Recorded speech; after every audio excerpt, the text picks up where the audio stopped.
साथियों एवं प्रिय विद्यार्थियों, जय हिंद। इस कालखंड में हम प्रतिभा पर्व मूल्यांकन में एक विज्ञान विषय कक्षा 7वीं, इसमें प्रश्न क्रमांक 3, जैसा कि आप यहां पर देख पा रहे हैं।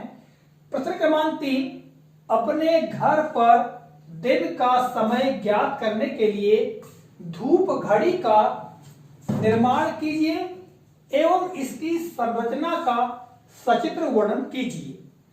ये प्रश्न पूछा गया है और जैसा कि आप यहां चित्र में देख भी पा रहे हैं, ठीक है, ये जो इस प्रश्न को, तो इस प्रश्न में जो बच्चे हैं वो थोड़े से भ्रम की स्थिति में रहे हैं कि उनको धूप घड़ी किस प्रकार बनाना है, उसका जो चित्र है वो किस प्रकार तैयार करना है, सचित्र अर्थात नामांकित चित्र। अब जो विज्ञान पुस्तक है, विज्ञान पुस्तक के अध्याय 13 गति और समय का जो चैप्टर दिया गया है, जैसा कि आप मेरे हाथ में देख पा रहे हैं ये पुस्तक, ठीक है, यहां पर देख पा रहे हैं आप, ये जो धूप घड़ी है उसका चित्र दिया गया है। तो ये चित्र है, पर बच्चे किस प्रकार से अपने घर में धूप घड़ी का चित्र बनाएंगे, इसमें लगभग थोड़े से वो भ्रमित रहे हैं। तो चलिए मैं इस कालखंड में आपको बताने का प्रयास करता हूं कि किस तरह से विद्यार्थीगणों को जो धूप घड़ी है उसका रेखा चित्र तैयार करना था, उसको नामांकित करना था। देखिए प्रश्न जो कह रहा है, यहां पर जो प्रश्न कह रहा है वो क्या कह रहा है कि निर्माण कीजिए, यानी धूप घड़ी आपको बनाना है और बनाने के बाद उसकी संरचना आपने कैसे की है उसका सचित्र वर्णन करना है, यानी चित्र सहित वर्णन करना है। अब देखिएगा, यदि धूप घड़ी हम बनाए तो धूप घड़ी कैसे बनेगी? धूप घड़ी बनेगी, किसी एक छड़ को ले ले हम, जैसा कि आप देख पा रहे हैं छड़। इस छड़ को हम ऐसी जगह लगाएं जहां पर धूप पूरे सुबह से शाम तक रहती हो, यानी छत के ऊपर, ठीक है। और उसकी छाया के आधार पर हम घड़ी बना सकते हैं कि 6 बजे जब सूर्योदय होगा या 6:30 बजे जब सूर्योदय होगा तो उस समय इसकी जो परछाई है, इसकी जो छाया है वो कितनी दूर जाती है। फिर सूर्य ऊपर आएगा तो उसकी परछाई कितनी लंबी, कितनी दूर तक जाती है, यानी उसकी परछाई कितनी दूरी पर होगी। इस प्रकार की जब गणना करेंगे तो यही होगी धूप घड़ी। तो विद्यार्थी को कैसे बनाना चाहिए था? देखिएगा, सबसे पहले अगर हम बात करें तो हम सूर्य का निर्माण कर लेते। छोटा सा ये चित्र बनाना हम कह रहे हैं, ये हमने मान लो सूर्य बना लिया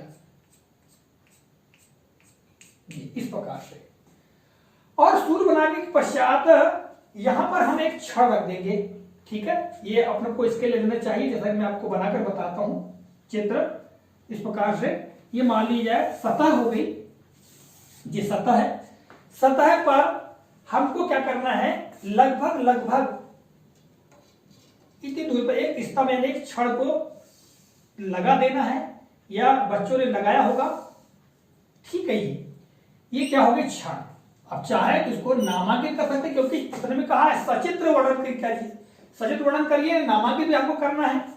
तो यहां पर क्या हो जाएगी, ये छड़ या छड़ी हम बोल सकते हैं, ठीक है, या दंड भी बोल सकते हैं इसको, ऐसा जी। इसके पश्चात अब देखिएगा, ये सूर्य एकदम छड़ी के ऊपर हमने बनाया है, तो वर्तमान में जो इसकी परछाई है वो कहीं पर नहीं पड़ेगी, ठीक है, सीधी रहेगी। अर्थात कितना बजा यहां पर फिक्स, उस समय पर 12 बजे है, ठीक है। कुल कितने बजे? 12 बजे हैं। किंतु जब सूर्य उदय होगा तब लगभग स्थिति हम इस प्रकार से बनाएं, ऐसी जी, ठीक है। सूर्य अगर यहां पर है तो एक सूर्य का चित्र हम यहां बना लें इस प्रकार से, क्योंकि हमको सचित्र वर्णन करना है। तो इसकी किरण कहां आएगी, यहां आएगी, तो इसकी परछाई कहां तक आएगी, यहां तक आएगी, यहां तक। तो परछाई यहां से ये जो होगी, इसकी परछाई छड़ी की या दंड की, तो यहां तक होगी, ठीक है, इस प्रकार से।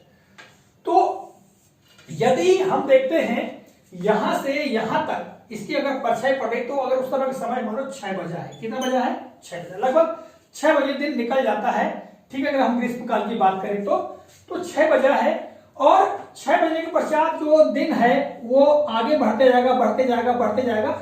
यहां देखिएगा, यहां लिखा हुआ इसलिए जो सूर्य है इसको हमने थोड़ा नीचे बनाया, जबकि इसको ऊपर बनाना चाहिए। तो इस प्रकार से ऊपर आएगा ये, ठीक। तो यहां पर जैसे ऊपर आएगा तो ये सीधे ठीक फिक्स 12 बजेंगे, और जैसे जैसे ये बढ़ता जाएगा तो यहां पर हम इसको बराबर इसमें बांट दें, समयों में, ठीक है, इस प्रकार से, ठीक है, 6, 7, 8, 9, 10 और 11।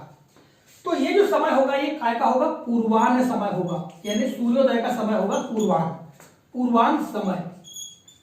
अर्थात जब सूर्य की किरण पड़ेगी और जब परछाई यहां तक आएगी, इसका मतलब उस समय 6 बजा है। और जैसे ही सूर्य आगे बढ़ेगा, ठीक है, इस प्रकार से, तो यहां पर मान लीजिए परछाई फिर यहां आने लगेगी, इस प्रकार से देखिएगा, आपको बनाना नहीं है, केवल मैं आपको बता रहा हूं, ठीक है, इस प्रकार से यहां पर परछाई जब आ जाएगी वाली परछाई करके केवल यहां तक, तो 7 बज जाएगा। इसी प्रकार ये सूर्य और आगे बढ़ेगा तो परछाई यहां आ जाएगी, तो इस तरह से 8 बजेगा। तो ऐसे बढ़ते मतलब जो समय है वो यहां पर दर्शा जाएगा, सवेरे का प्रातःकालीन समय। अब हम बात करें 12 बजे, जब सूर्य इस छड़ी के ऊपर चमकेगा तो इसकी परछाई सीधे इसी के नीचे बनेगी, अर्थात परछाई नहीं बनेगी। उस समय कितना बजा होगा, 12 बजा होगा। तो ये क्या हो गया, पूर्वाह्न समय। इसके पश्चात सूर्य आगे जाएगा इस तरह धीरे करके, तो ये जो परछाई है वो लगभग यहां तक बढ़ेगी, ठीक है, तो यहां तक बढ़ेगी, तो यानी कितना बच जाएगा, 1 दिन का। फिर सूर्य और आगे जाएगा, इधर आगे बढ़ेगा, तब यहां पर ये परछाई और आगे बढ़ी होगी, तो यहां पर हो जाएगा 2, ठीक है। इसी तरह सूर्य और आगे जाएगा, इस प्रकार से हम चित्र नामांकित कर सकते हैं। परछाई और आगे बढ़ेगी तो यहां हो जाएगा 3, ठीक है। इसी तरह सूर्य और आगे जाएगा तो यहां पर हो जाएगा, ये परछाई और बड़ी होगी, ये हो जाएगा 4। फिर सूर्य और आगे जाएगा, ठीक है, इस प्रकार से। तो इस प्रकार जब सूर्य आगे जाते जाएगा तो ये जो परछाई बड़ी होती जाएगी 5, और इस तरह से लगभग 6 बजे दिन जो है अस्त हो जाएगा। इस प्रकार से धूप घड़ी का चित्र विद्यार्थी गण बना सकते हैं, ठीक है, इस तरह से, ठीक है जी। यानी ऐसा देखिएगा, ये जो सूर्य है ये लगभग ऊपर रहेगा, तो ये फिर ऐसा आएगा, तो यहाँ पर ये सूर्य की किरण निकल के यहाँ तक जाएगी, तो ये क्या बनेगी, परछाई बनेगी। और ये हम समय डिवाइड कर देंगे। और निश्चित तौर से छत के ऊपर या किसी समतल स्थान पर विद्यार्थीगण प्रत्यक्ष धूप घड़ी का निर्माण कर सकते हैं यदि चाहें तो, ठीक है। देखने में आया बहुत सारे विद्यार्थी ने इस प्रकार की धूप घड़ी नहीं बनाया है। उन्होंने जैसा कि पुस्तक में बताया गया है, मैंने आपको बताने का प्रयास किया था, जैसा कि आप चित्र में यहाँ पर देख पा रहे हैं, उस प्रकार की धूप घड़ी का बनाने का प्रयास किया है। तो विद्यार्थियों, इस तरह से हम धूप घड़ी का चित्र बना सकते हैं अपने अनुसार, ठीक है। अब बताइएगा कि धूप घड़ी कैसे बनाएंगे। धूप और जो दंड है, कोई छड़ी है, उसकी छाया के आधार पर आप समय ज्ञात करना बताएंगे। तो समय बताने के लिए आपको किसी दंड को लेना पड़ेगा, छड़ी को लेना पड़ेगा, उसको कहीं जमीन पर लगाना पड़ेगा, उसके द्वारा बनने वाली जो परछाई है उसके आधार पर समय की गणना करनी पड़ेगी। तो इस तरह से हम धूप घड़ी का निर्माण कर सकते हैं। तो विद्यार्थी, इस कालखंड में मैंने आप लोगों को बताने का प्रयास किया है कि किस तरह से हम धूप घड़ी बना सकते हैं। और रही बात अब इसको नामांकित करने की, तो हम यहाँ देख सकते हैं सूर्य, उसे सचित्र में आपको केवल तीन जगह सूर्य बनाना है, बस मान लीजिए एक सूर्य यहाँ बना देंगे, ठीक है, दूसरा सूर्य यहाँ और तीसरा सूर्य यहाँ पर, इस प्रकार से, ठीक है। तो हमने लिख दिया सूर्य, और यहाँ पर आप चाहे तो किरण लिख सकते हैं, किरण, ठीक है। यहाँ पर लिख देंगे अपराह्न समय, ठीक है। और यहाँ पर सूर्य किरण हमने लिख दिया है, किरण, ठीक है, ये भी। और यहाँ पर इसको लिख सकते हैं छड़ी की छाया या दंड की छाया, ठीक जी। इस प्रकार से आप नामांकित कर सकते हैं या फिर आप नाम लिख सकते हैं। और ये जो धूप घड़ी, इसको इस प्रकार से आप बना सकते हैं। और विद्यार्थी, उसमें खास बात यह है कि अब देखिएगा प्रातःकालीन समय इस साइड और अब मतलब सायंकालीन समय इस साइड कैसे।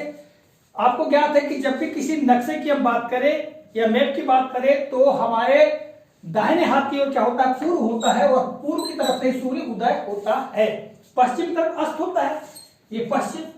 और आपको मालूम है ऊपर की क्या होता है, उत्तर होता है, और नीचे क्या होता है, दक्षिण होता है। तो इस प्रकार से हम पूर्व की तरफ से जब सूर्य उदय होगा तो उसकी परछाई किधर पड़ेगी, पश्चिम तरफ पड़ेगी।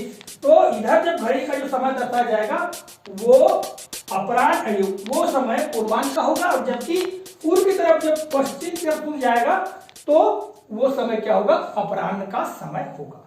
तो विद्यार्थियों, इस तरह से हम धूप घड़ी का चित्र दर्शा सकते हैं या प्रत्यक्ष धूप घड़ी बना सकते हैं। आशा करता हूं यह जानकारी, यह वीडियो आपको काफी रोचक और उपयोगी लगा होगा। मिलेंगे अगले कालखंड में किसी नए प्रकरण, नई जानकारी को लेकर। तब तक के लिए नमस्कार, जय हिंद, वंदे मातरम।